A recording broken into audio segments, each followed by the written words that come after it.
Madamdamin ang naging pagbati ni Sylvia Sanchez sa kanyang kaibigan na si Yula Valdez na nagdadaos nga ng kaarawan. Ilang mga video at photos ang kanyang ibinahagi at marami nga ang natuwa dahil huhulihin daw ni Sylvia Sanchez ang bubuli at ibibigay ito kay Yula. Pero takot na takot pa lang ang aktres doon. Nakaya na kunin ko bibigay ko. Ayaw niya ang hawakan niya.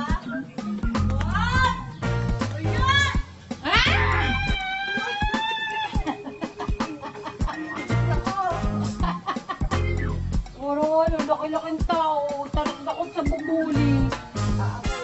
Ano lang pala, ibon lang pala Tingnan niyo. Katakot sa bubuli, ikaw nga buli Sana. Kaya naman sa kanyang kwento ay pinasalamatan ni Sylvia Sanchez si Yula sa matagal nilang pagkakaibigan at pagiging mabuting tao nito. Narito ang kanyang pagbati. Mula sa Star Olympics Volleyball 1992 hanggang sa naging isa manager natin si Tita Angge, hanggang naging si Amor Power ka na at isa ako sa pumapalakpak sa iyo sa serye na yon kung saan-saan tayo umabot na lugar para lang makapag-volleyball at pag nag-sub na, dalawa tayong sabay na kunwari busy-busyhan dahil ayaw magpasub.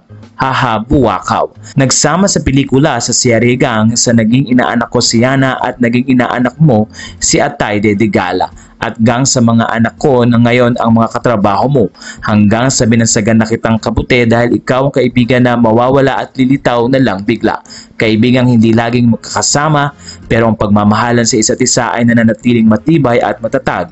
Ang layo na ng nilakbay ng pagkakaibigan nating dalawa Yula Valdez hanggang sa uugod-ugod na tayong kabuti. Walang iwanan at magbubulihan pa tayo Bisaya-Bisaya, kabuti-kabuti.